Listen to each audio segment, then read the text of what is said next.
Que a paz seja conosco. Quando Cirilo Fragoso bateu às portas da esfera superior e foi atendido por um espírito que velava solícito, com surpresa verificou que seu nome não constava daqueles que poderiam ter acesso às regiões mais elevadas. Irritadiço, alegou àquela entidade: fiz muita caridade, doei quanto pude, protegi pobres, doentes, amparei viúvas, órfãos. Quanto fiz, lhes pertence. Ó Deus, onde a esperança daqueles que se entregaram às promessas do Cristo? E passou, como acontece em situações semelhantes, a choramingar em desespero, dirigindo-se àquela entidade que o interceptava, a qual então compadecidamente lhe observava os gestos. Fragoso traduzia o próprio pesar com a boca, porém a consciência, que agora estava instalada em seus ouvidos, instava com ele a recordar. Na verdade, ele amontoara vultuosos bens, atingira retumbante êxito nos negócios e se desprendera do corpo terrestre no cadastro daqueles que ostentam larga fortuna. É verdade que não conseguira visitar pessoalmente a todos os necessitados que lhe solicitavam o concurso. E quando se percebeu vítima de grave moléstia, caminhando celeremente para o retorno à realidade mais ampla, tomou a iniciativa de doar os bens que possuía. Foi assim que, num quadro de 4 semanas antecedentes à sua volta, inúmeras foram as providências que ele adotou, no sentido de que as entidades e os assistidos que almejava proteger fossem aquinhoados com os seus bens. E aí pensava consigo, diante daquele emissário das regiões mais elevadas: não se desfizera, pois, de tudo para exercer o auxílio ao próximo? Não teria sido, porém, mais aconselhável praticar a beneficência antes da atribulada viagem para o túmulo? Notando este choque em si mesmo, pois que de um lado advogava poder ingressar em regiões reservadas a espíritos comprometidos integralmente com o bem, e de outro sabia que suas posturas talvez não tivessem ocorrido a tempo, resolveu apelar para aquela entidade. Mas não há como rever a minha própria situação? Examine, veja se ninguém deixou nada que me autorizasse pelo menos a entender o que vai além desta região onde estou. E o emissário foi categórico: amigo, aqui os pedidos só são atendidos mediante legítimo merecimento. Mas é possível que hajam equívocos. Daí porque lhe concedo a oportunidade de trazer a demonstração daquilo que fez. Se você a conseguir, prometo ser pessoalmente aquele que defenderá os seus pedidos perante os nossos superiores. E Cirilo, Deus se pressa em voltar à terra. Não foi difícil tornar as suas atividades empresariais e, em meio aos papéis que ainda instrumentalizavam o inventário dos seus bens, encontrar anotações que ele, com muito cuidado, tratou de reproduzir. E ao voltar à região elevada, fez questão de dizer ao emissário, que então o ouvia com grande solicitude: para os velhinhos de diversos refúgios, deixei 400.000 cruzeiros. Para os doentes de várias agremiações, deixei 800.000 cruzeiros. Para a instalação de um hospital do câncer, deixei 600.000. Para a fundação do Instituto São Damião em favor dos leprosos, deixei 300.000. Para assistência à infância desvalida, foram 500.000.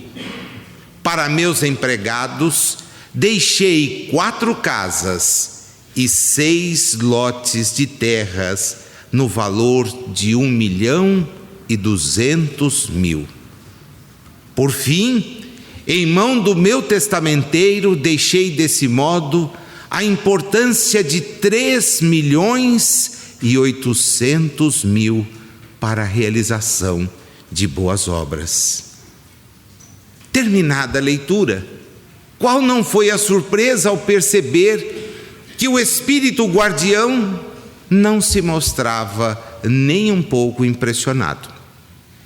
E em razão disso, ele se apressou em perguntar: não terei cumprido assim os meus preceitos, observando o que recomendou Jesus?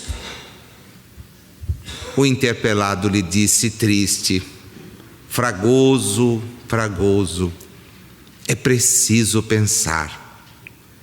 Segundo o Evangelho, feliz é aquele que dá com alegria, mas realmente você não deu. As suas anotações são a prova inequívoca contra você mesmo. Elas não deixam margem a qualquer dúvida. Você simplesmente deixou. E sabe por que deixou? Porque não podia trazer. E Cirilo, estupefato com a observação, teve tempo ainda de registrar a seguinte frase do amigo espiritual: infelizmente, o seu lugar, por enquanto, não é aqui.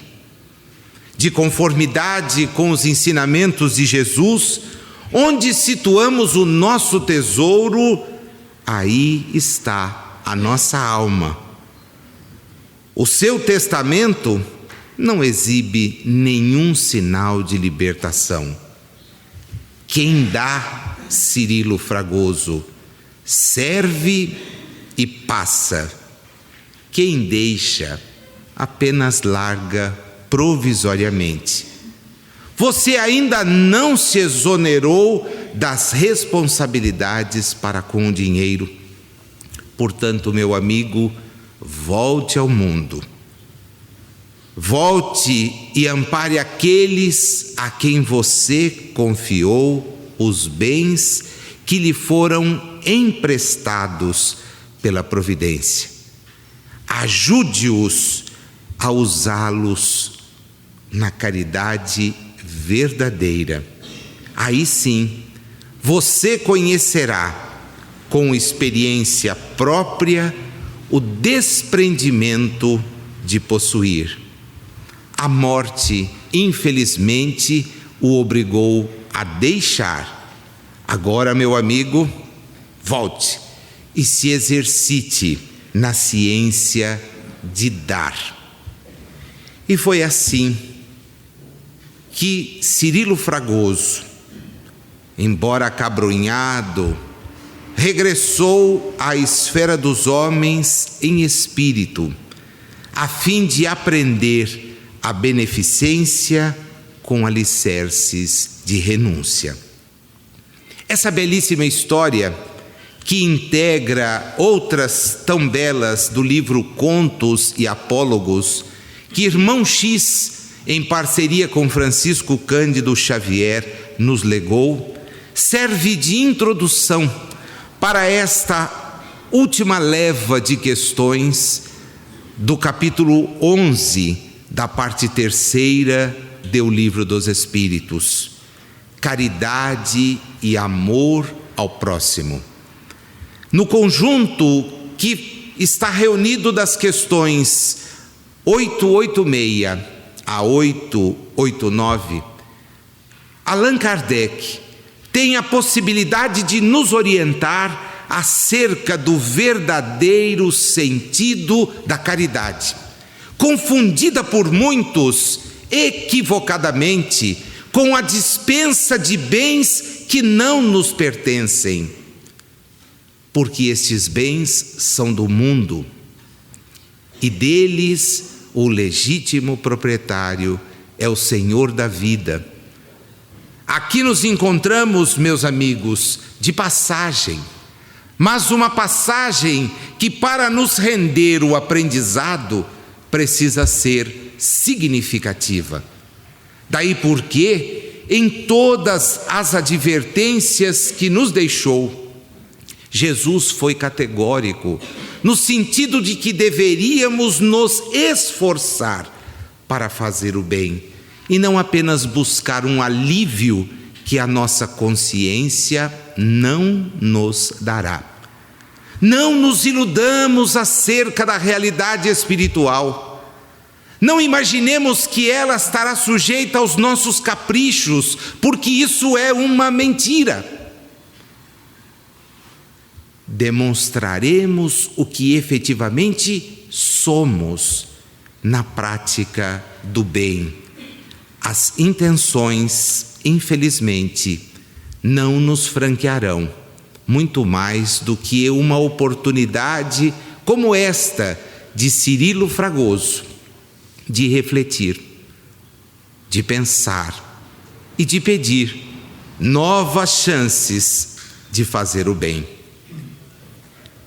Kardec perguntou às entidades que o assistiam qual o verdadeiro sentido da palavra caridade, como a entendia Jesus.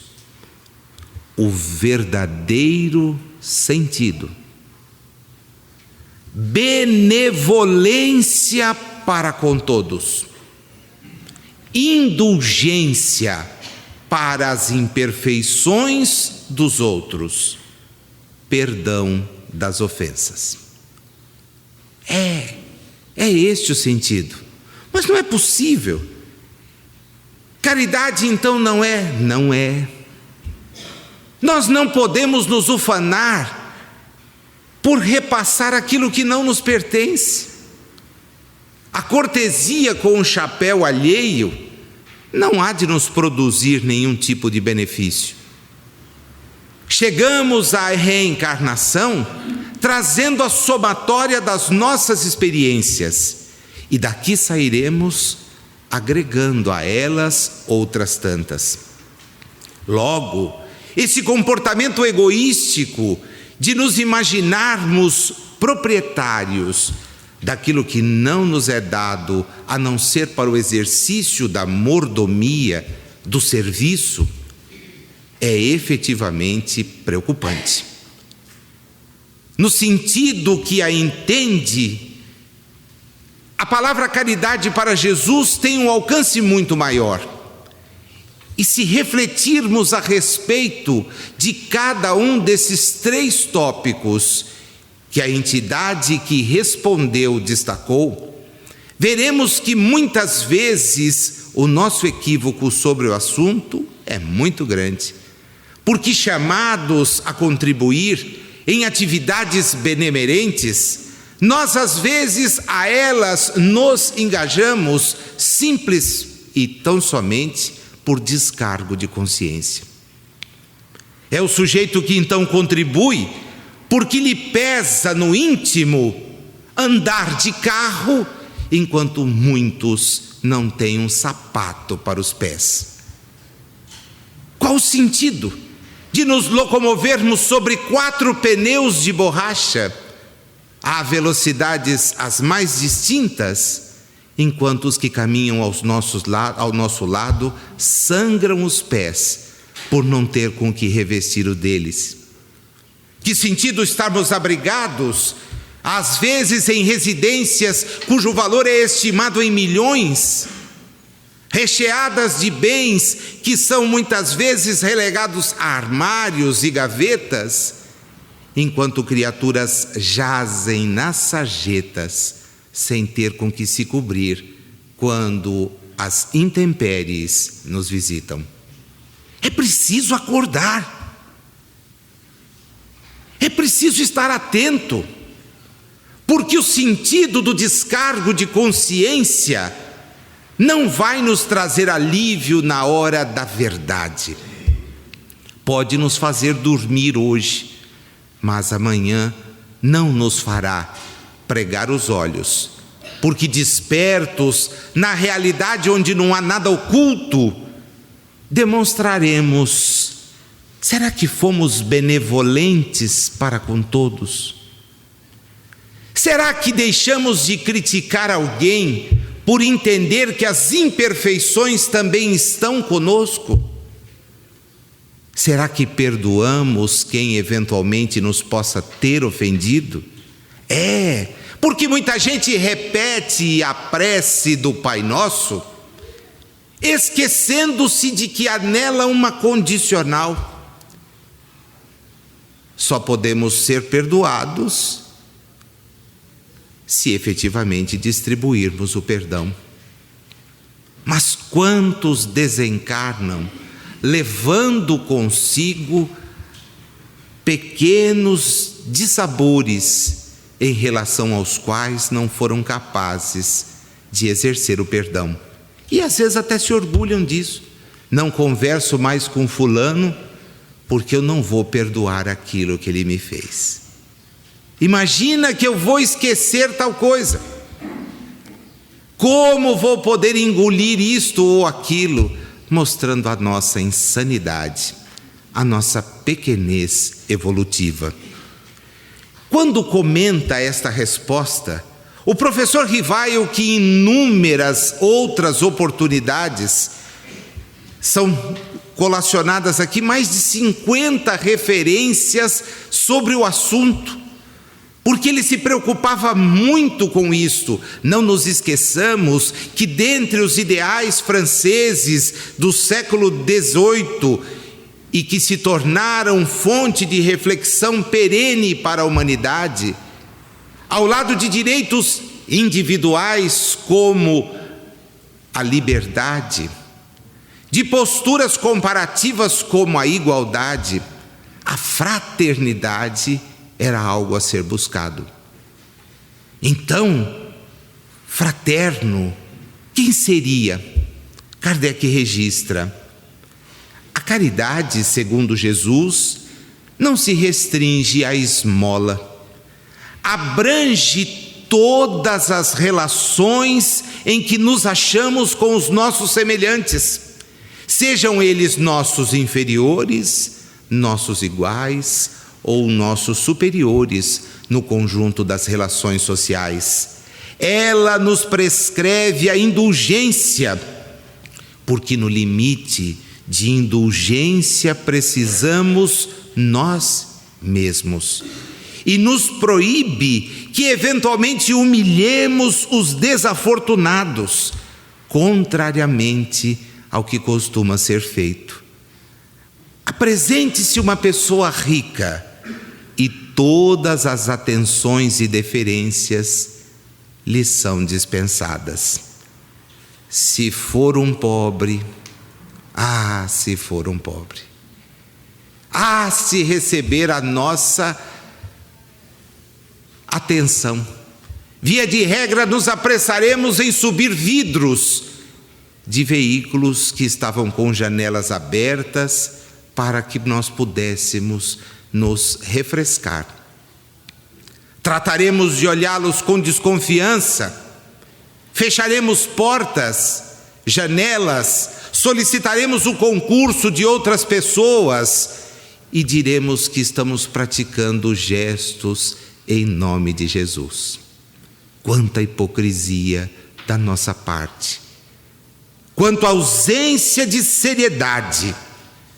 Kardec nos diz: o homem verdadeiramente bom procura elevar aos seus próprios olhos aquele que lhe é inferior, que está em posição inferior, diminuindo assim a distância que os separa. Como Kardec mostra toda a sua grandiosidade na exploração dos assuntos, e considerando que benevolência para com todos, indulgência para com as imperfeições e perdão às ofensas pressupõe olhar todos os homens, ele então faz ao espírito a seguinte questão: Jesus também disse: amai mesmo os vossos inimigos. Ora, o amor aos inimigos não será contrário às nossas tendências naturais? E a inimizade não provirá de uma falta de simpatia entre os espíritos? Certo, mas ninguém está pedindo para que você seja apaixonado pelo seu inimigo. Não foi isso que Jesus disse. O que ele disse é: retribua ao mal que te fizerem com todo o bem que te seja possível praticar. O que assim procede demonstra que é maior do que aquele que eventualmente o agrediu. E com isto, deixará de pensar em vingar-se. Mas voltemos, é esta a nossa conduta? Fulano ainda me paga pelo que ele fez. Pode deixar. E a gente foi cunhando expressões absurdas como nada como um dia após o outro. E diante do infortúnio do sujeito, nos arvoramos em pitonisas. Bem que eu avisei. Está vendo o que lhe aconteceu? Quem somos nós? De que jeito cumprir essa benevolência para com todos? Indulgência para as imperfeições, perdão das ofensas, só crescendo espiritualmente.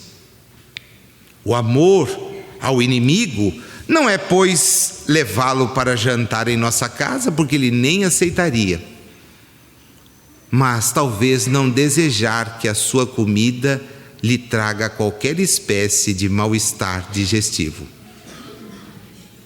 Porque às vezes é isso que ocorre. E o sujeito ainda se posa de cristão. Olha, Jesus, conte sempre com as minhas preces. E se puder atendê-las, prejudique fulano, porque dá para perceber a nossa insanidade. É essa a doutrina espírita. A doutrina que nos faz olhar diante dos espelhos e neles nos defrontarmos conosco. Porque para apontar uma imperfeição, eu não posso tê-la. Para criticar uma conduta equivocada, eu não posso repeti-la. Porque se ela é errada naquele que comigo caminha, eu devo ser o primeiro a não exteriorizá-la. É o sentido da caridade.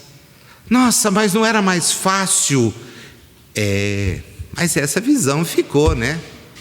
Kardec então quer saber dos espíritos como se comportar em face da esmola. Que se deve pensar da esmola?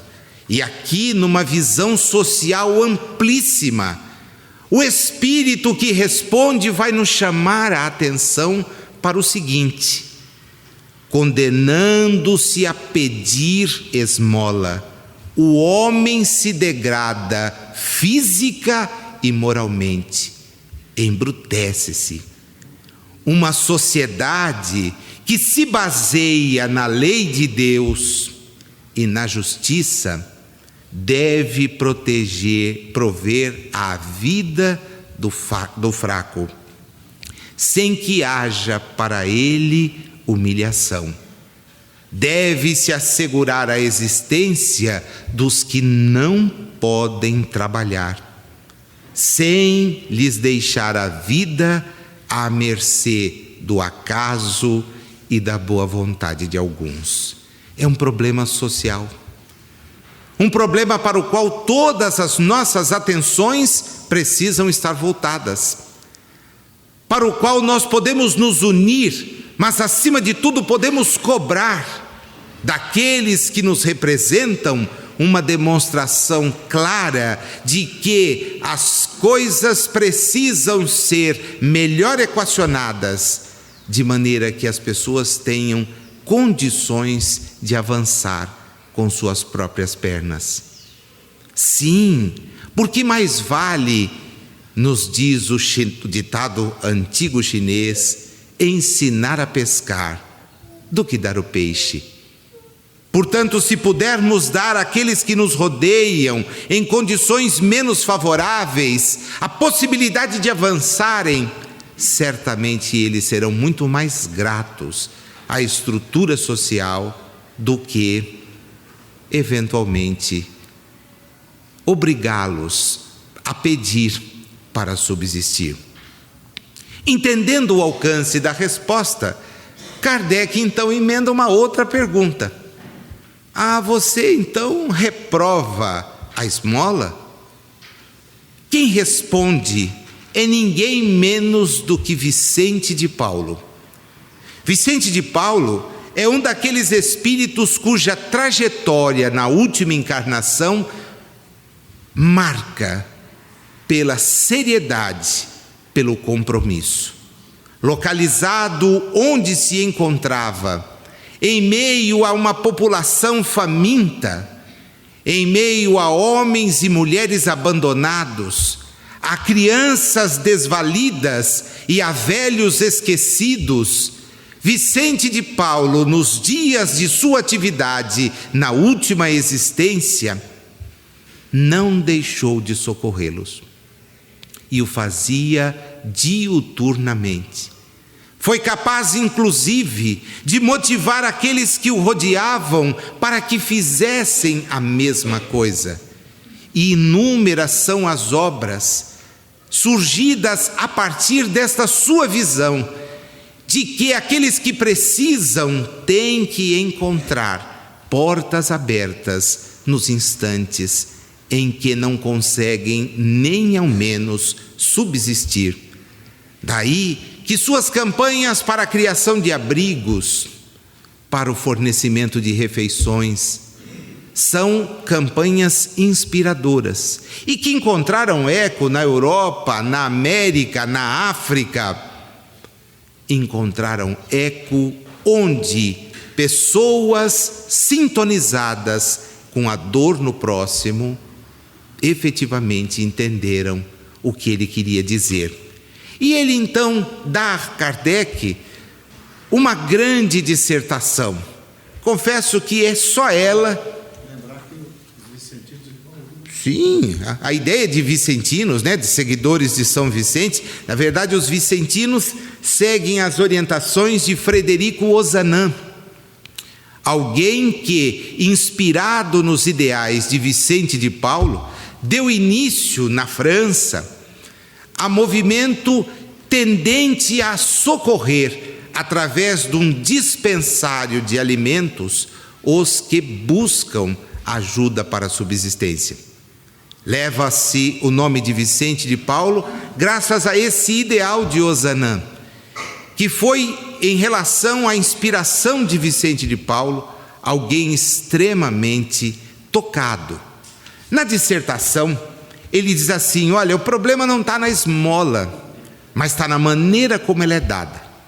O homem de bem, e aqui a gente se assusta, o homem de bem que compreende a caridade vai de encontro ao desgraçado, sem esperar que este lhe estenda a mão.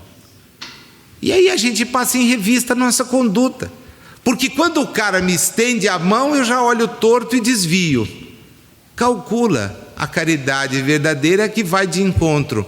Bom, então a gente nunca fez, porque a gente espera ser cobrado, espera ser convidado, espera ser intimado, e às vezes ainda doa reclamando.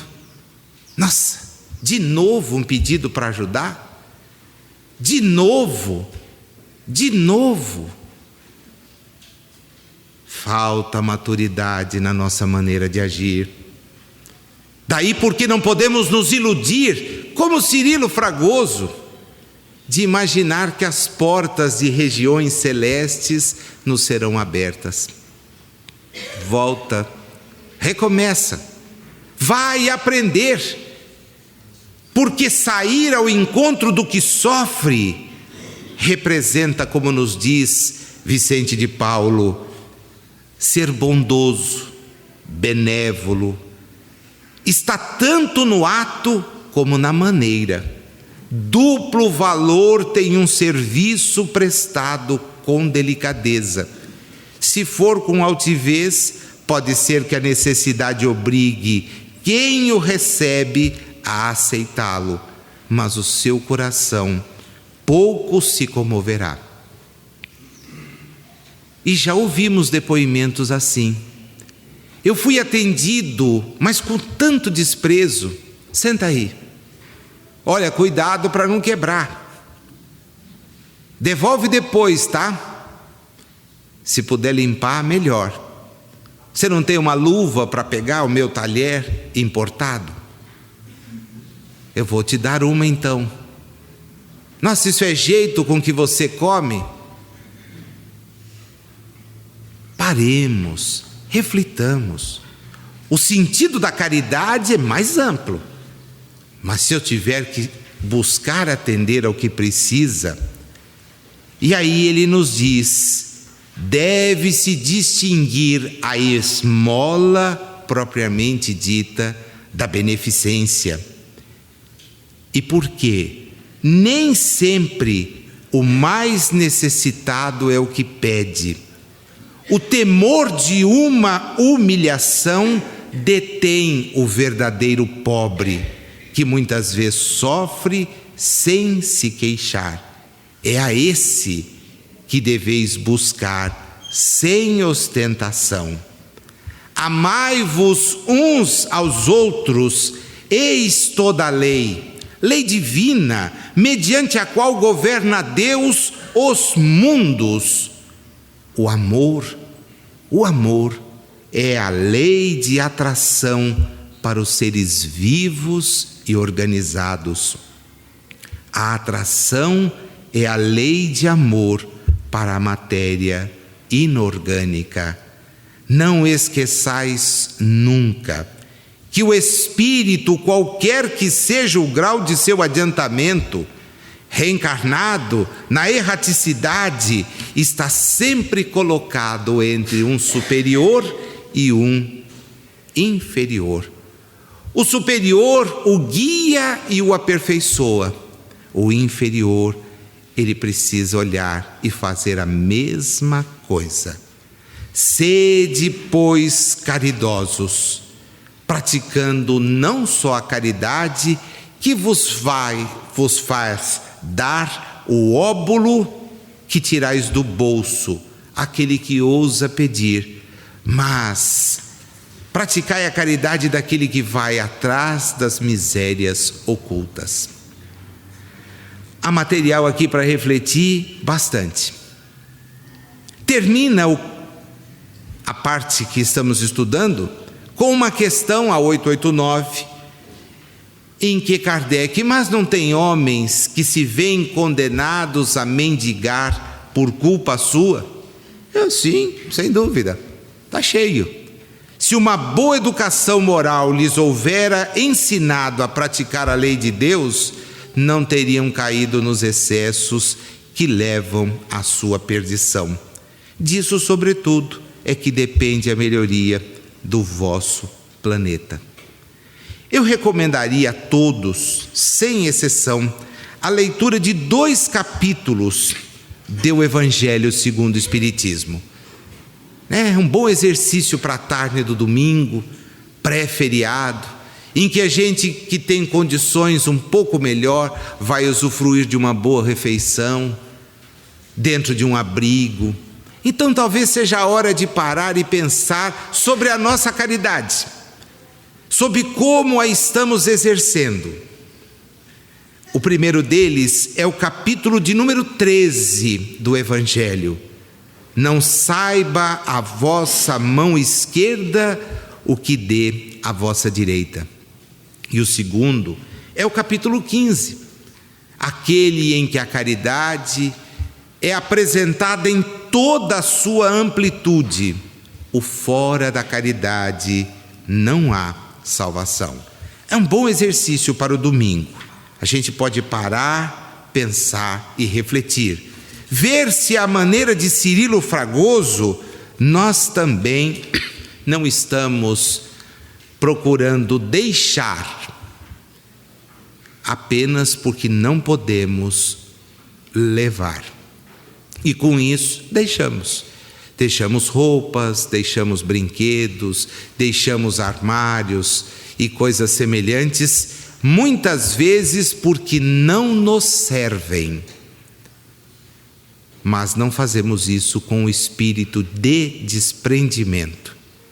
E olhar para além das coisas materiais, a questão ligada ao exercício da caridade moral. Aquela, vale a pena repetir, né? Para a gente não esquecer. Aquela que revela indulgência para com as faltas alheias, compreensão das imperfeições e perdão irrestrito das ofensas. Isso dá para anotar lá na telinha do micro e na hora da tela de descanso a gente olhar. Caridade é muito mais amplo do que a gente pode pensar. Termina o capítulo com a análise a respeito do amor maternal. Curioso, né? Kardec encerra a lei de justiça, amor e caridade, não com a caridade. Ele vai nos falar acerca do amor. E vai falar do amor materno e do amor filial. Na 890, será uma virtude o amor materno ou um sentimento instintivo comum aos homens e aos animais? Como é que é? Será que há nisso uma virtude ou é só um cuidado? A resposta é que assusta, porque os espíritos dizem as duas. As duas.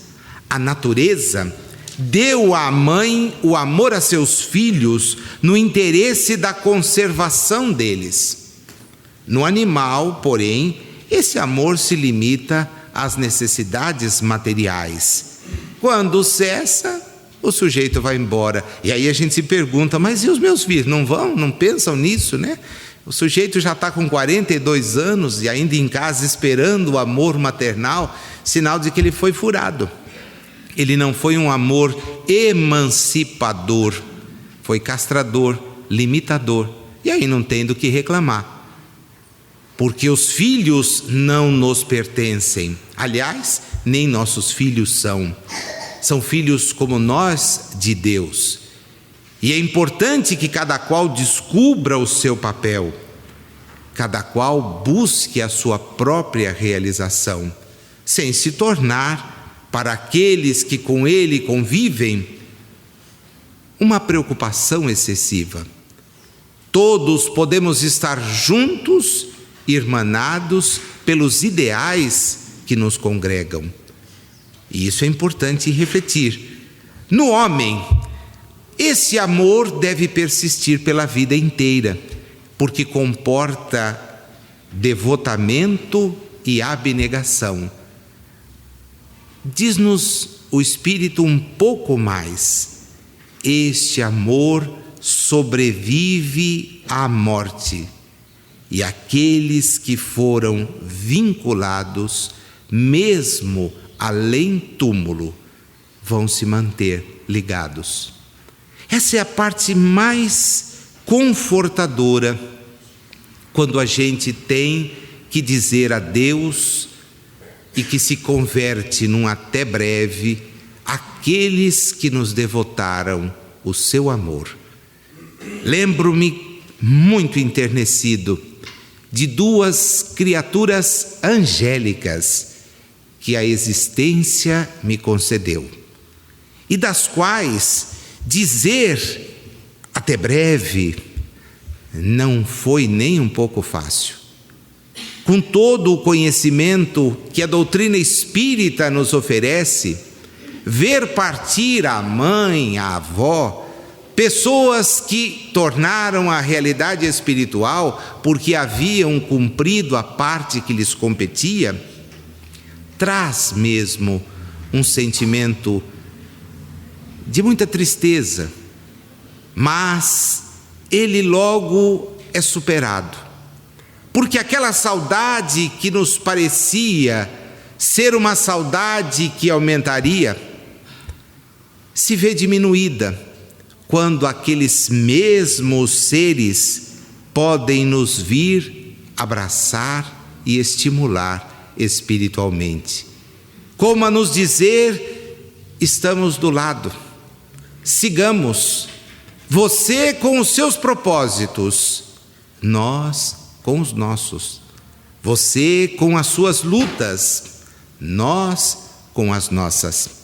Agradeçamos os dias que pudermos estar juntos e que às vezes nem foram tão aproveitados como poderíamos tê-los aproveitado. Por quê? Porque alegando as mais diversas justificativas, quando temos nossos pais próximos, às vezes nos limitamos a visitá-los rapidamente, não lhes dando a atenção devida, porque aquilo que eles falam não está na rota dos nossos interesses imediatistas. E nossos pais falam de coisas que talvez não nos despertem a atenção. Hoje ainda, quando os meios de comunicação nos facilitam transitar pelos lugares acompanhados de celulares, smartphones, etc., há muito avô e avó falando sozinho, porque filhos e netos ali estão, mas apenas de corpo, já que não tiram os olhos da frente das telas, preocupados com o mundo lá de fora. Aí depois, quando chegar a hora de dizer tchau, talvez vertam lágrimas. Espero que não sejam falsas, porque se forem comprometerão ainda mais. Mas talvez sejam sinceras quando revelem as ocasiões perdidas. Não há nada que substitua uma mão retida entre a outra, um abraço dado ainda que seja num leito, um afago nos cabelos brancos de quem se empenhou tanto em nos fazer o bem. Esqueçamos outros compromissos que vão ficar para depois e poderão ser cumpridos, mas nos valhamos daqueles momentos em que pudemos estar juntos. O domingo é para mim esse dia de profunda lembrança, porque sempre que saía daqui, ia visitar as minhas 2 velhinhas, e com elas podia me entreter em conversas, em bate-papos, em troca de ideias, e não tê-las fisicamente ao lado faz com que às vezes a gente pense: poderia ter ficado a tarde toda do domingo e não 2 ou 3 horas da manhã. É importante pensar. O amor materno é esse amor da dedicação, da renúncia, da aceitação. Na 891, estando na natureza um amor assim, como é que há mães que odeiam seus filhos? E não raro fazem isso desde a infância. Dizia-me alguém, desde a concepção, Nazil, porque quando a gravidez daquela menina foi iniciada, eu me sentia quase que agredida todos os dias. Diz o Espírito, é uma prova que o Espírito do Filho escolheu, ou uma expiação, se foi um mau pai, uma mãe perversa ou um mau filho noutra existência. Em todos os casos, porém, a mãe má não pode deixar de ser animada por um mau espírito que procura criar embaraços ao filho, a fim de que sucumba na prova que buscou. Puxa, então é possível que a mãe não goste do filho? Nem preciso da estatística, né? Não preciso. É possível sim. E como se compreende isso? São 2 espíritos em processo de ajuste. Feliz se souberem aproveitar a oportunidade. Mas e se não der? Fica tranquilo, olha o final da resposta. Essa violação das leis da natureza não ficará impune. E o espírito do filho, que eventualmente não foi bem tratado, será recompensado pelos obstáculos de que haja triunfado. Dá para perceber como eles enxergam tudo muito mais amplo do que a gente, né? A gente já partiria para a ignorância. Não, olha, calma, fica tranquilo. Primeiro porque na Terra só estão espíritos que têm débito. Eu sei que você acha que tem poucos e eu respeito. Falo por mim, tenho muitos. Então, estar na Terra é uma bênção. E estar na Terra com o conhecimento espírita é uma bênção decuplicada.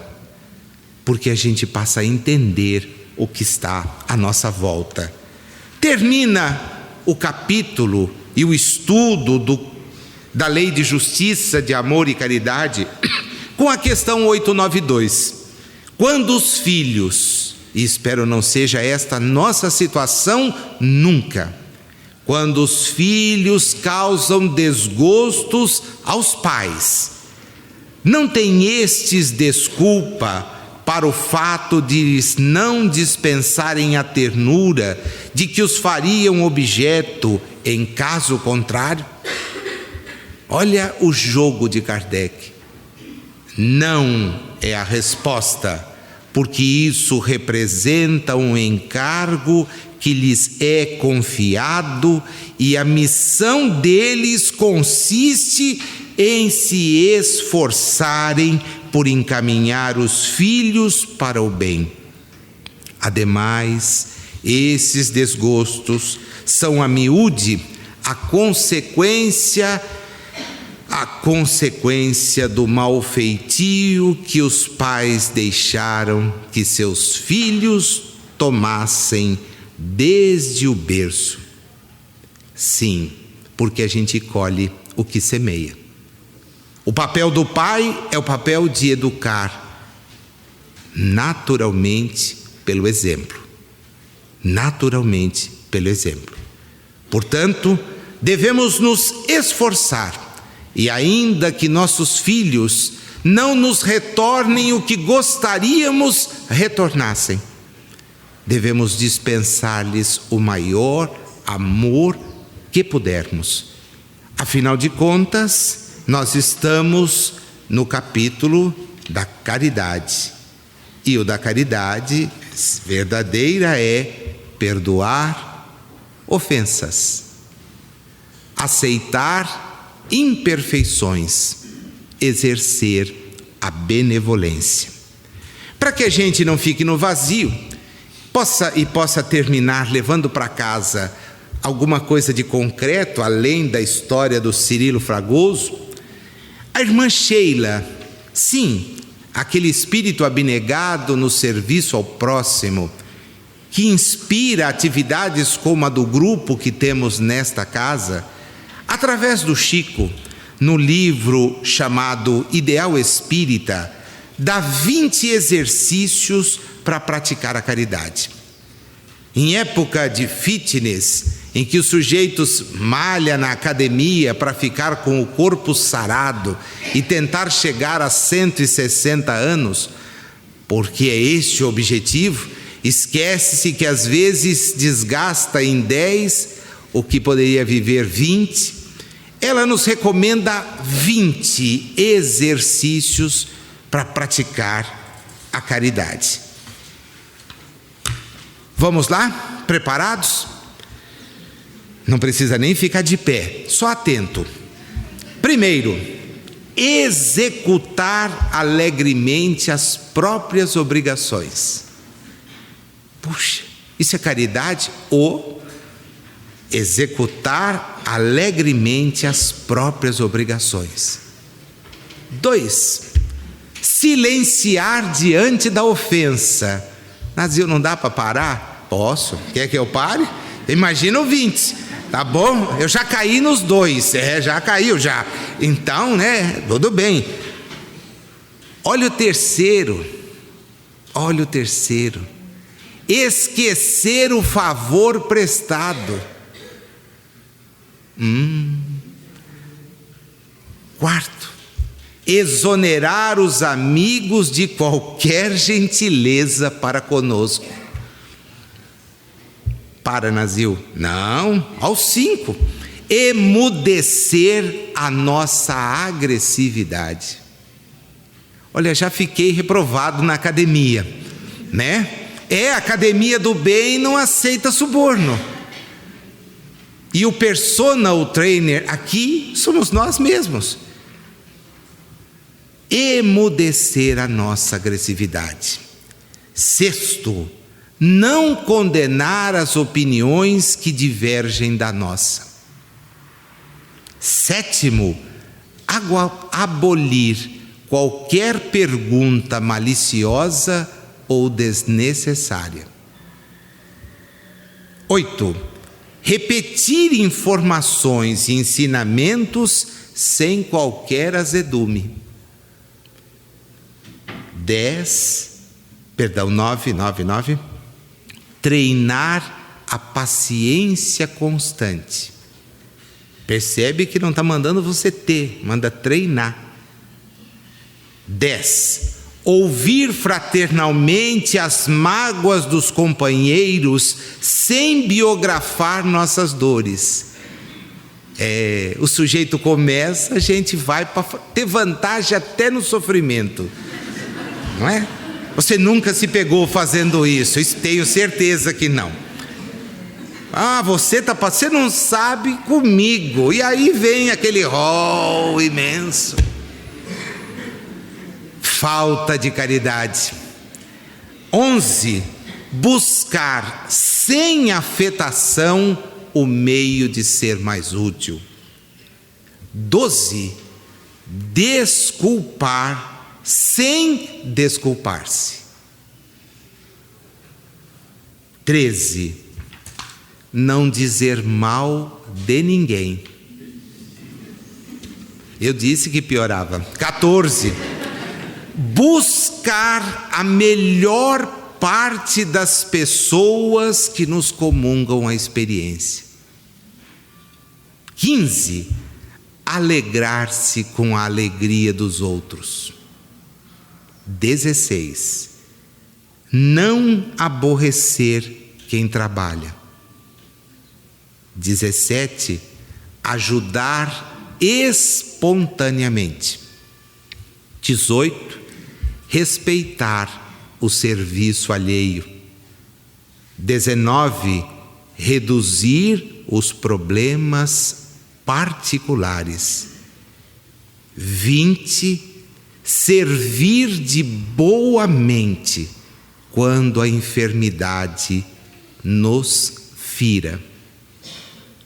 O aprendiz da experiência terrena que quiser e puder aplicar-se pelo menos a alguns dos 20 exercícios aqui propostos, certamente receberá do Divino Mestre, em plena escola da vida, as mais distintas notas no curso da caridade.